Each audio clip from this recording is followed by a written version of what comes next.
right, Jack. We made it. We made it. The last couple of days were tough.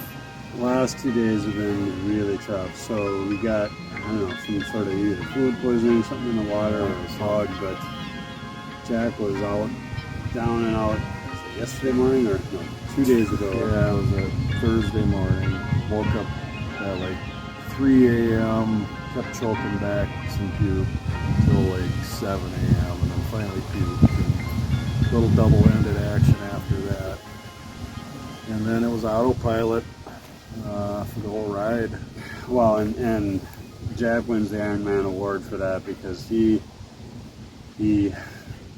basically walked out of the bathroom and then somehow got on his bike and we rode, a couple 100 miles that day, and some of it wasn't that easy. I attribute that. I'll see if I have it on video. The water crossing. I didn't have you falling in personally, but but I got where he struggled just with the water crossing. It was a worthy water crossing, but that was part of the reason because he was so fatigued. But yeah, part of my helmet was in the water, so I was in, out of the metals. So and then this whatever virus or bug hit me. I was like, the whole ride yesterday, I was like hoping it wasn't really anything, but it was kind of brewing. And tried to eat lunch and just forced it down, and I shouldn't have eaten. And then we rolled in here at Green River, and I literally yanked my helmet off and ran around the back and started puking. So that was not a great night for me, but so we made it. Yeah, I was able to just put it in autopilot and follow Steve for the last day and a half of the ride there. Waited at all the stops so I didn't have to stop and screw around zooming in my phone GPS, which really saved on some stress. Well, thank you. Yeah, and thanks for taking care of me last night and today, bringing me water and whatnot. All right, so what'd you end up with total for mileage? Did you have 1622?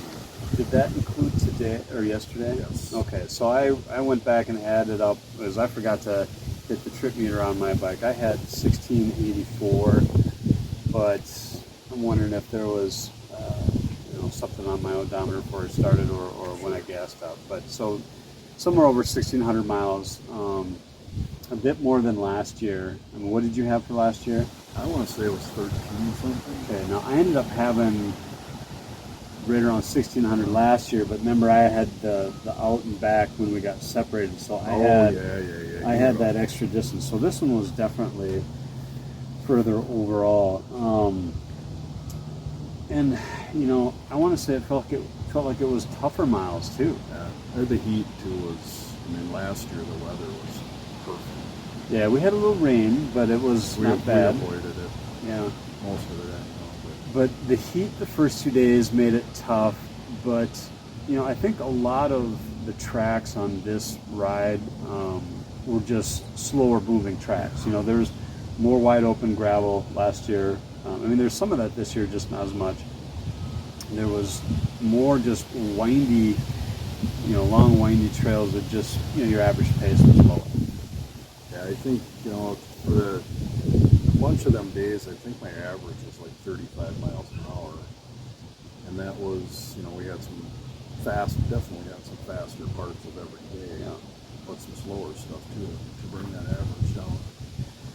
So let's see. So we started out on Saturday, last Saturday, the 11th. We did Green River. Here we started out down to Mexican Hat, and we rode the west side of Canyonlands and kind of through that desert. And remember what that Jeep trail was? No, but it was cool. Yeah, cool Jeep trail. So we ended up doing to Mexican Hat, and then we went down to the Arizona border and back to Mexican Hat. So our total day was like a little over 250 miles. So solid first day, and I was really amazed both our bikes made it without running out of gas that first stretch, because it was like 210 miles and both of us made it. So we were averaging, like, I think I was upper 50s on my bike and maybe a touch less on yours, but pretty close. 49. That was one of the hottest days. It was brutal. And then so our first day of the BDR, we went from Mexican Hat through the first section up to Monticello, just shy of 190 miles. That was a good day. That's the day when my clutch went out, though. The clutch slave master cylinder, that little O-ring, crapped out on my bike, so I rode that day with no clutch. Luckily, we were able to figure it out, and so Actually, pretty simple fix. yeah, it's a very simple fix. You just got to have the right tools and stuff to fix it. So popped that apart on Monday morning, and went to the local Napa and got some O-rings and some brake fluid, and basically just pumped that cylinder out to get it free, put a new O-ring in, bleed it back, and ready to go. And then change the oil on too. Probably could have gotten rolling earlier that day had the parts Yeah. stores opened earlier, but Right, and that really kind of that set us back a little bit, because on Monday we had planned to make it all the way up to Green River, but with the late start, and that was through Lockhart Basin on Monday as well. So we ended up going only as far as Dewey, and then rode the highways to get back because it was getting dark. But so on Monday we did Monticello, We did on Monday we did Monticello to Green River, but a little bit of highway, and that included Lockhart Basin. How was that, Jack? I had a few fall downs, but I was pretty happy. I made a lot of stuff that was pretty challenging. It was good. It was really cool back there.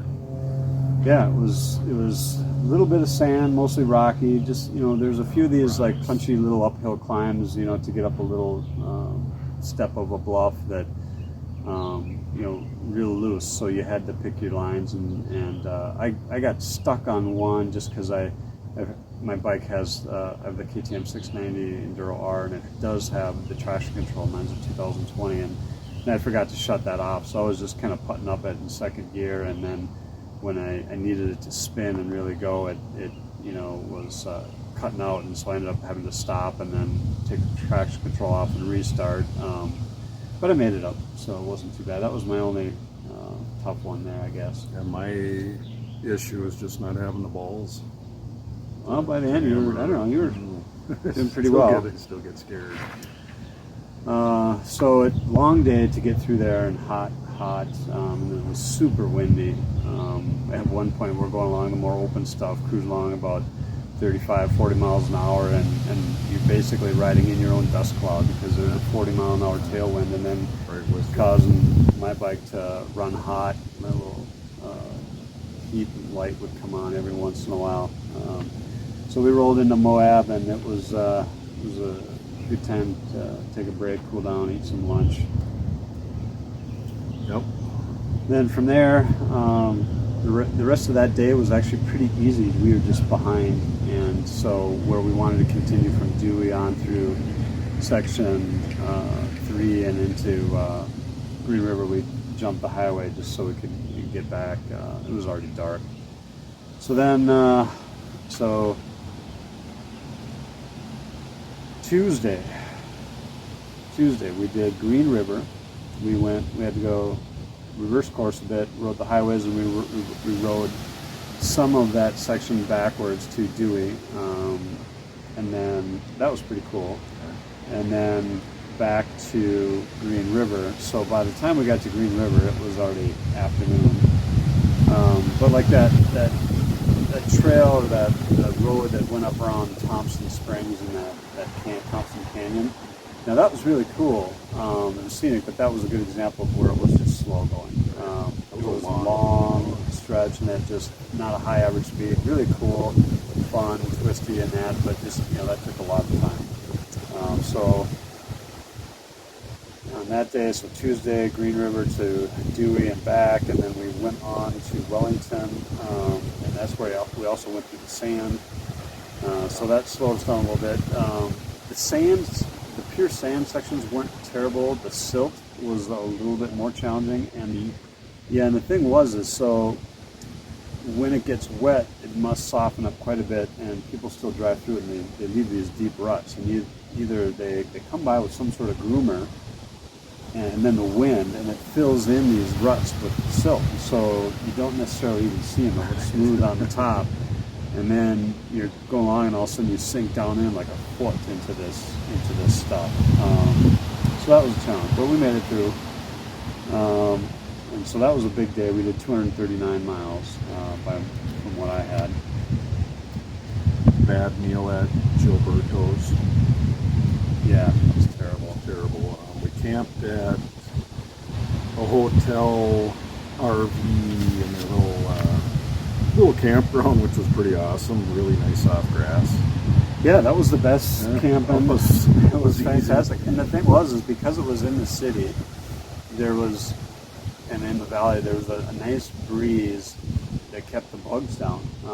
So it was very pleasant. It actually got cold in the tent that night. Yeah, we were cold, and that's part of the reason so the next night we ended up not camping because it was going to be down to the 30s, and we didn't want to deal with that. So on Wednesday, the 15th, we packed up our campsite in Wellington there, and continued on, and we ended up ducking out and going back down to Heber City to get a motel. So we did about 217 miles or so that day, and then that's when the next overnight, that's when Jack got sick. Anything memorable about that section? No, just autopilot. Well, I mean, the section before Heber City, it was kind of cool going up into the mountains, and there's some really that was the Alpine Lakes, and like a lot of nice camp spots up there.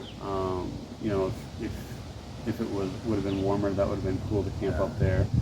That was where we saw the park ranger. Yep. Yeah, that was neat up there. Actually got into some pine trees.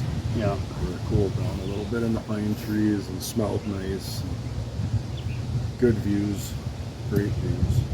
Once we got on top, the lower stuff was kind of and so then that's when we finally started getting into the cooler temps. So that was really welcome.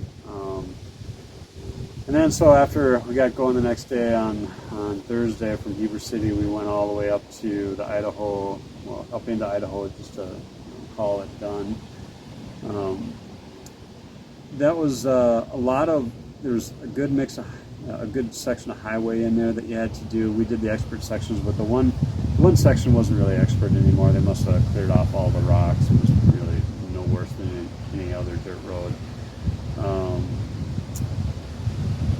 What else about that section? The ATV trail, that was a long section again, so it was just like low average speed for a while. I went up through some high stuff up there. And that's where we had all the water crossings, though. I mean, except for Jack taking an impromptu bath twice. Was it twice? Did you go? Yeah, that's right. But the water crossings were really cool. I was actually kind of looking forward to more of them, and then I was getting excited. No, it's just a puddle. It's not a river, man. But so that was fun. And then Bear Lake was really really cool area, very scenic. Looks like the water's way low on it. Yeah. They're using tractors to get the boats and jet skis out there. So we camped on the south end of Bear Lake. Nice little campground. Bugs were out though, so not great from that perspective, but nice little spot. We got there, I was wiped out from being sick, and so I set up my tent, got in, went to sleep tried to sleep like till it was 6 o'clock or something. Didn't put my rain fly on, and I'm just praying all night. I hope it doesn't rain. Well, luckily it stayed pretty warm there too. So you were in good shape. But what was it, about 6 o'clock in the morning? Heard a little rumble of thunder, and it's like, oh crap! And so I jumped out of my sleeping bag, and we scrambled, got things packed up, and just as the raindrops were starting to hit, we rolled out of there. And it wasn't going to be a washout, but there were some showers moving through, so we hit the road, and we rode the highway. Steve picked a route, kind of a minimal minimal interstates, and it was actually a nice ride. Windy as hell. But Yeah, the ride was great except for the wind, and by then I was not starting to feel great, so that made it a little bit tough. But I mean, it was scenic. It was hot. We should have stuck on the interstate through Provo. We got some a bunch of stoplights, and so we were kind of overheating there. But no, really, I mean, for highway miles, they were good miles, especially on these bikes. Yeah, yeah, it did well. Now that canyon coming down into Helper and Price, that was pretty wild with the wind. It had to be like a steady 30 plus mile an hour blow with 50 plus mile an hour gusts, and when they hit you crisscrossing, I mean, they were just blowing us around the highway. But made it down, and I got some video coming back of just the dust clouds, the like little mini sandstorms coming. But so overall, yeah, good ride. Any memorable moments for you? Thought it was harder than Colorado BDR. The scenery was totally different than Colorado with rock formations here versus mountaintops. Yeah, I thought it was both more difficult and more scenic in that it was, I mean, as we said, the heat made it really difficult. I mean, the first 3 days we were riding, it was over 100 degrees. I think, when we left here at the start, it was like 103 here that day. And then it was just because of the slower moving and that, in Lockhart Basin, that was a good challenge. But yeah, it's more scenic in the diversity of the scenery. So in Colorado, it's all mountainscapes, but it's similar. Whereas here you had pure desert in the south, all the cactus and the sagebrush, and then you had all the buttes and the canyons, to the mountains up north, the alpine lakes. So lots of good diverse, really scenic areas. Our first section out of Green Rivers heading south to head towards Arizona was like, I don't know, like Steve said, the moon. It was just nothing. Yeah, it was like if you were gonna film a movie about being on the moon or something, that was a good spot for it because it was just black bare sand. No, not a blade of grass or weed growing anywhere. Yeah, that was pure desert. And then all the signs warning you, your GPS lied to you, you're gonna die out here, and we're like, we can make it. Don't trust your GPS. As we're scratching our heads wondering if we have enough gas. Yeah, well, we made a decision, when you got to head further in, so it was a good 100 miles across, well, more than 100 miles across. It was like 150 miles across that, and about, 60 miles, 70 miles, well, probably 60 miles in, that's when they had the sign, you're going to die back here. If you turn back now, it's, it's like 40 some miles or something, and we're like, we can make it, and by then, it's like, there's virtually no one there. You could ride for an hour without seeing anybody. In fact, the whole way from that point through where we made that decision to go, the whole way through, you saw a couple of Jeeps. I missed them. I was paying attention, but those were the only people we saw the entire way. Yeah, all the way till we got to kind of the main road that winded down that gravel road that we posted on. Yep. Sorry, how'd your bike work? Bike worked good. I guess no complaints at all. Yeah. My bike had the clutch issue. That was a known issue, and I actually had it on my list to put the Oberon clutch slave in there, which I just hadn't got to. So that one's kind of on me. Other than that, my bike worked really well. I need to gear up. He needs a back tire now. Yeah, my tires, I'll throw a picture on there afterwards. It's toast. I definitely would have liked some knobs with a little bit more height, some better grip when we were in the off-road stuff. And I think I would gear up like one tooth on the front, because anything over 60, I would get just a massive vibration in the bars, and whereas like right at 60 or especially like 50, it's just butter smooth. So it's just getting that right engine RPM for when we end up having to be in those faster stretches. And only a few spots where I needed to be in first and needed to clutch it, you know, so it's like, you know, I definitely could have made it through with a little bit taller first gear.